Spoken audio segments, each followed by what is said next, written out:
This is Planning Your I Do from You Had Me at I Do. For over a quarter century, You Had Me at I Do has been helping couples say, I do. We bring more than 400 weddings of real-world experience as an officiant and a DJ, and this podcast is packed with what you, as the bride and groom, need to know, what you're wondering about, and what's keeping you up at night. No judgment, no fluff, just real answers and ideas for real planning. Here's today's episode. You know that feeling when you're scrolling through social media late at night? Oh, yeah. I know exactly the one. Right. And you see this just breathtaking, perfectly lit wedding video. Like, the flowers are cascading off the tables. The lighting makes everyone look like a literal movie star. It's gorgeous, yeah. And you immediately think, well, I need this exact vibe for my own wedding. So you reach out, you have a lovely little chat in the direct messages, you hand over a deposit, and you just feel amazing about checking this massive task off your list. It is. I mean, it's an incredible high. You're finally building your dream team, and the vision is, it's starting to actually feel real. It does feel real. But then maybe a few weeks later, you stumble into a wedding planning forum, or, you start reading through the massive stack of research and personal notes on vendor vetting that you actually sent over to us for this deep dive. Right. And suddenly that excitement just turns into genuine anxiety because you're reading about fake reviews and you're seeing stories of vendors completely ghosting 2 days before the event. Yeah. Deposits that just vanish into thin air. Which is a completely understandable fear. I mean, planning your first wedding usually means you're managing a larger budget than you probably ever have in your life. Oh, for sure. You're trying to meet family expectations, and you're dealing with this immense, just crushing pressure for a single day to be absolutely perfect. And, having been in this industry for over 26 years now and being part of more than 400 weddings, I can assure you that we have seen this anxiety play out time and time again. Yeah, I bet. A couple falls in love with the beautiful aesthetic, they sign the dotted line, and they just don't discover the underlying business problems until, the week of the wedding. And that is exactly what we are tackling today. We're taking your research, your notes, and those horror stories, and we're going to distill them into practical empowerment. Exactly. Because the mission for this deep dive is to teach you how to evaluate these vendors before you sign anything. We are operating on a very specific mantra today, which is trust but verify. I love that. Because you can absolutely be warm and joyful about your wedding while still asking the hard, necessary questions. Right? Absolutely.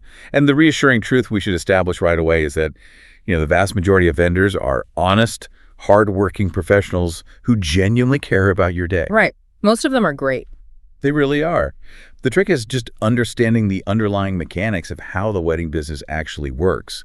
So you can tell the difference between a seasoned professional and, a hobbyist who's maybe way over their head. So let's start with the absolute deal breakers, because before you even get to the interview stage, looking through your notes, there seem to be a few massive red flags that should make you walk away immediately. Yeah, your gut instinct is a powerful tool, but you also need a mechanical checklist. And the first major warning sign is a vendor running a cash-only operation with zero paper trail. Okay. I mean, tipping your setup crew in cash on the wedding day is totally standard. But if a vendor insists on cash upfront to book their services, and they refuse to provide an official invoice, and they operate exclusively through, a personal peer-to-peer payment app, you are taking an immense risk. Because you lose all your consumer protection. Right. Exactly. If you pay a deposit with a credit card and the vendor disappears, you can at least initiate a chargeback. But if you send cash to a personal app, that money is just gone. Precisely. You have absolutely zero leverage. Mm-hmm. And, speaking of financial leverage, demanding 100% payment upfront, months in advance, is another glaring red flag. Wait, let me push back on this a little bit, though, because your notes say a 50% deposit is standard. It is, yeah. But if I'm handing over half of a massive catering bill or a big photography package 6 months before the event, aren't I still taking a massive risk? How do I know that vendor won't just go bankrupt and run off with my 50%? What is actually protecting the couple there? That is a very fair challenge. And the protection really lies in understanding why that 50% is required in the first place. Okay. So a professional florist, for example, they have to order wholesale flowers from global farms months in advance. Oh, I see. Right. And a photographer is physically locking you into their calendar, which means they are actively turning away other paying clients for that specific Saturday. So the deposit covers their initial hard costs and the opportunity cost of reserving your date. That makes sense. However, a vendor demanding 100% upfront is often masking a cash flow crisis. It usually means they're using your money to pay last month's bills. A healthy business operates on partial retainers. That clarifies things beautifully. So it's really about business health, not just trust. Now, what about the handshake deal? I feel like, especially in smaller towns or with family-friend vendors, people just skip the paperwork. Oh, skipping the contract is a massive liability. A handshake deal might feel folksy and nice, but weddings involve complex, moving deliverables. And human memory is incredibly subjective. What you thought they promised during a coffee chat and what they actually remember promising 6 months later will inevitably be different. Yeah, for sure. A contract isn't there to be adversarial, It exists to protect the relationship by making sure everyone's memories align on paper. Which is why avoiding meetings is also on your red flag list, I assume. If they won't jump on a quick video call before you send money, they're hiding something. Definitely. Evasive communication before the booking always gets significantly worse after they have your money. And you also need to apply that exact same skepticism to their reviews. Oh, the reviews. Yeah, a wall of 5-star praise is great, but you should actively seek out the 3-star reviews. Because nobody bothers leaving a fake 3-star review. Right, exactly. It's the exact opposite of those brand new accounts with, 55-star reviews posted in a single week. Right, totally suspicious. The 3-star reviews are where the nuanced truth lives. You're looking for operational patterns. Does the vendor do beautiful work, but they consistently run late? Do they have a habit of poor email communication? I see a story in your notes about a DJ that perfectly illustrates why checking this stuff matters. Oh, yes. So we once stepped in to help a couple whose DJ canceled on them 48 hours before the ceremony. 48 hours. Yes. The sheer panic was palpable. And, we scrambled to find a replacement, which worked out fine in the end. But we discovered later that the original DJ had ghosted 3 other couples that exact same month. Wait, how does someone ghost 3 weddings and still manage to get booked by a 4th couple? Because that 4th couple didn't ask for a recent reference. I mean, a simple 15-minute phone call to a client from the previous month would have revealed the pattern immediately. Wow. That brings us perfectly to the actual interview phase, though. So you're on a video call. The vendor seems great. There are no red flags so far. You need to gather critical information without sounding like you're, interrogating a suspect on a crime show. Where do we even start? You start by uncovering their safety net. Ask them directly about their backup plan for when things go wrong. Right. Because illness happens. Delivery trucks get flat tires. Camera sensors fail. A true professional has a concrete mechanism in place. Like a backup crew. Exactly. A network of trusted peers, an associate team, or a clear handoff protocol. If a vendor just smiles and says, "Oh, I eat healthy, I never get sick," you don't need to worry about that. You should absolutely worry. Because they're relying on luck, and I definitely don't want to bet my wedding on somebody's immune system. No, definitely not. And building on that, the next critical gap to close is understanding the hidden costs. You have to ask what is included, and crucially, what is explicitly excluded from the quote. I always think of this like comparing airline tickets. Oh, yes. You look at 2 airlines online, and one ticket is $100 cheaper, so you think it's a steal. But then you go to the checkout page, and the budget airline charges you $50 for a carry-on bag, $30 to pick a seat so you can sit next to your partner, and $10 for a bottle of water. Yeah. And suddenly, the quote-unquote budget option is way more expensive. That is a brilliant analogy. The cheapest initial quote is rarely the best value once you uncover all the hidden fees. Right. Does the catering quote include the staff's hourly wages? Yep. Or is that a separate invoice? Does the venue charge a fee if you use a baker who isn't on their preferred list? You just really must ask for a line item breakdown. So once you know what you're paying for, you need to know when you actually get it, because the timeline for deliverables seems to be a huge point of friction, especially with creative vendors. It causes immense friction, mainly because clients don't always understand the vendor's post-production workflow. So when a photographer says, "You'll get the photos in a few weeks," that is a meaningless phrase. You need to ask about the mechanical timeline. Literally, how many weeks until you receive the full gallery? And what happens when a vendor has to cancel entirely? If a venue suddenly closes down or goes bankrupt, what's the policy? Well, that's the 5th question you have to ask. You need to know their cancellation and rescheduling policy before you pay a dime. Are deposits refundable under extreme circumstances? Right. If you have to push the date back a year due to a family emergency, does your deposit transfer or do you have to start from scratch? Okay, so let's say you ask all these questions, you get great answers, and you decide to move forward. Now we get the intimidating part, which is the legal agreement. Unless you have a law degree, reading a multi-page contract full of fine print is just daunting. What should we actually be hunting for in these documents? First, you verify that every single timeline and refund policy you just discussed verbally is actually written down. But beyond that, you really need to scrutinize the overtime clause. The overtime clause. Yes. Venues, DJs, and bar services operate on hourly staffing models.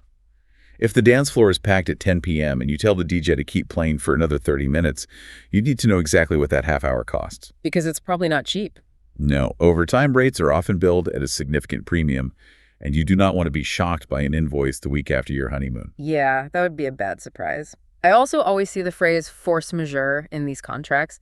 Let's break that down. What is the actual legal threshold for a force majeure event? Like if there's a heavy thunderstorm on the day of an outdoor wedding, does that count? A heavy rainstorm does not count. Oh, Force majeure translates to a superior force or an act of God. okay. So it applies only when an unforeseeable event makes it physically or legally impossible to fulfill the contract. We're talking about hurricanes destroying the venue, a global pandemic triggering government shutdowns, or a declared state of emergency. Oh, okay. Yeah, you need to read this clause to see what happens to your money if the world intervenes.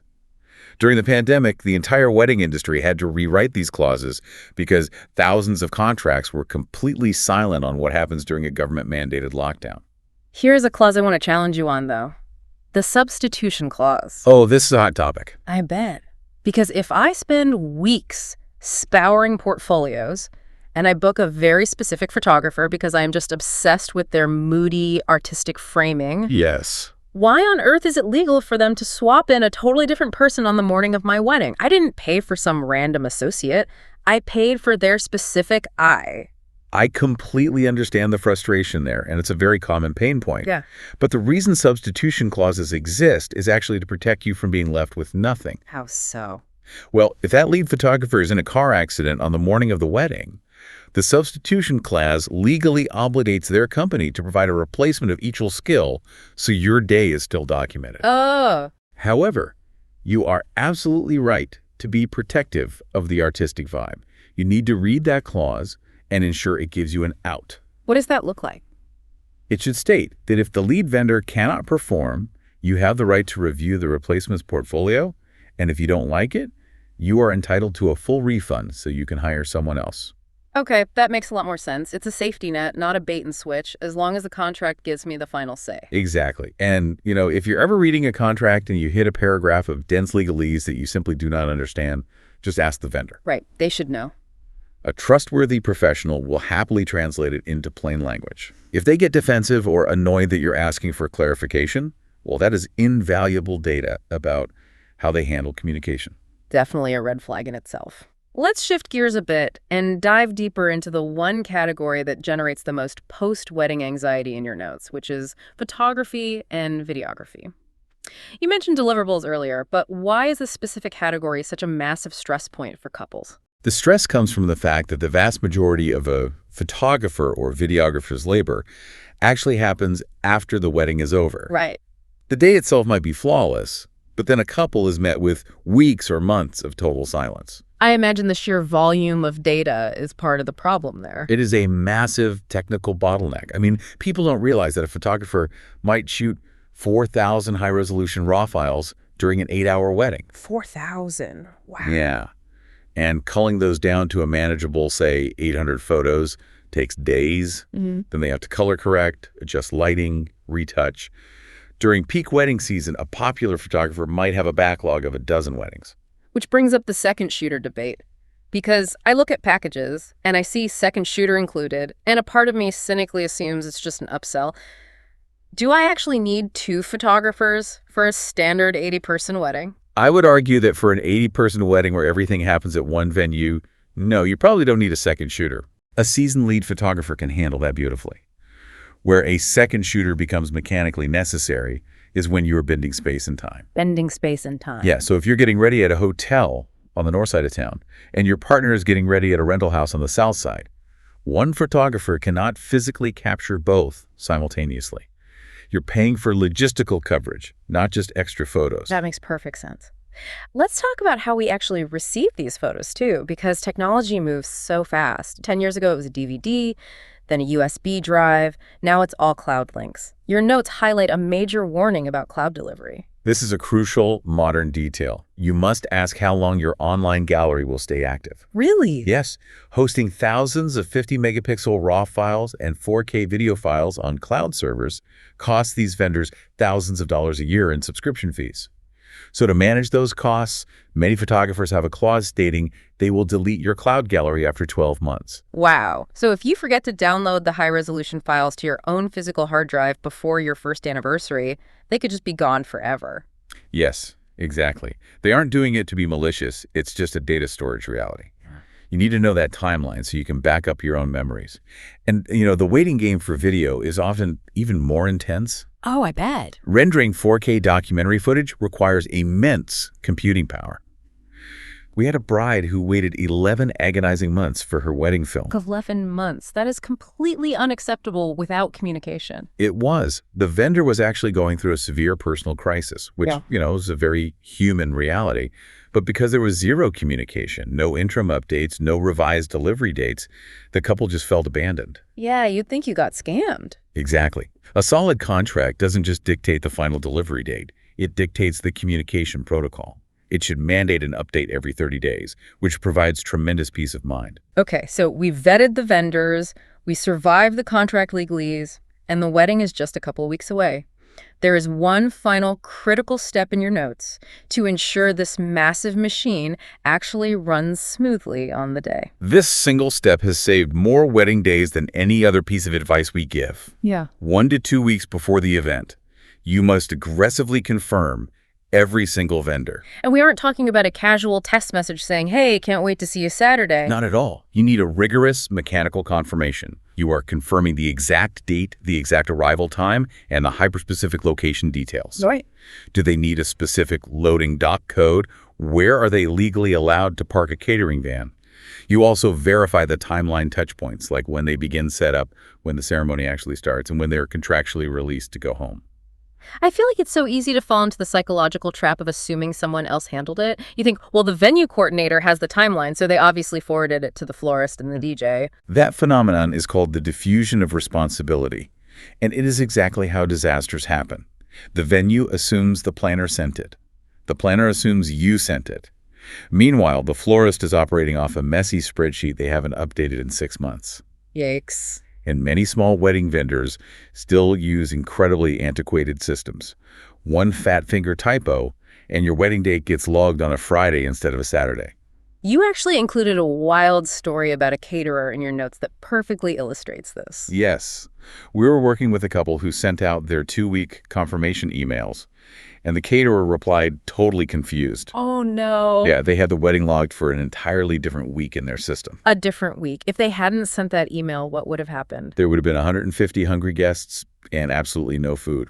But because they caught the error 12 days out, there was time to fix the staffing and order the wholesale ingredients. Thank goodness. The rule here is strict, though. If you send that detailed confirmation email and a vendor does not reply within 48 hours, you pick up the phone and call them. You need verbal confirmation. This has been an incredibly dense, practical deep dive. We want to bring all of this out of the theoretical space now and give you some actionable homework for the week ahead. Yes. First, I want you to pull up one contract you've already signed or one you're currently reviewing. Scan through it and locate the force majeure clause and the substitution clause. Just familiarize yourself with the mechanics of what you actually agreed to. Perfect. Second, open the Notes app on your phone right now and type in the core questions we covered. What is your backup plan? What are the hidden costs? And what is your mechanical timeline? Save them so you don't have to try to memorize them for your next Zoom call. And the third piece of homework, I'd say, is sit down with your partner today and decide exactly who will be responsible for executing those 1 to 2 week out confirmation calls. Assign the duty right now so it doesn't fall through the cracks when your stress levels peak. Beautifully said. You deserve to feel completely confident in the team you are building. Asking hard questions doesn't make you difficult. It makes you an organized, smart director of your own massive event. And good vendors will respect that organization. Fascinating stuff. And I want to leave you with one final, totally new thought to mull over as you navigate all these contracts. We are just starting to see the early ripples of artificial intelligence entering the wedding industry. Oh, definitely. Over the next few years, you might see AI tools that can instantly scan a vendor's contract and flag missing substitution clauses or unusual overtime rates for you automatically. That would be amazing. Right. We might even see dynamic pricing algorithms similar to airlines where venue prices shift daily based on regional demand. The landscape of how we book these events is changing rapidly, which means understanding the fundamental business logic we talked about today is going to be more important than ever. It is a rapidly shifting industry, but the core principle really remains the same. Protect your investment, understand the details, and then allow yourself to fully enjoy the incredible day you have built. Trust but verify. Thank you for bringing this stack of research to us. Take a deep breath, ask the hard questions, and we will catch you on the next deep dive. You've been listening to Planning Your I Do from You Had Me at I Do. Show notes, planning help, and ceremony support are at youhadmeatido.com/podcast. Subscribe so you don't miss the next episode, and send it to a bride friend who needs answers instead of more stress at 2 in the morning. Thanks for listening.